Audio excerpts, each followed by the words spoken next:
Agar yer 2 barobar kichik bo'lib qolsa nima bo'ladi? Buni hozir taxmin qilib ko'ramiz, ungacha siz like bosing.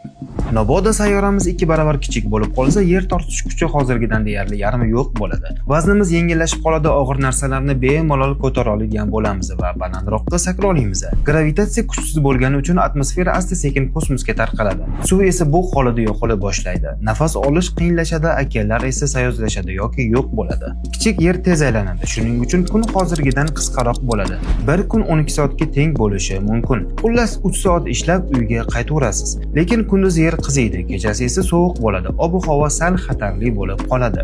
Yer ichidagi magmatik faollik kamayadi. Vulqonlar va zilzilalar kamroq bo'ladi. Magnit maydon zaiflashadi, shuning uchun quyosh nurlari bevosita yerga tushadi.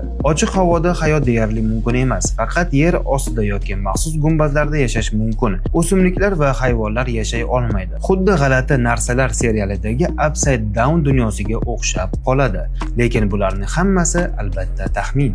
Video yoqqan bo'lsa, bizga obuna bo'ling va keyingi mavzu nima haqida bo'lsin, izohda albatta yozib qoldiring.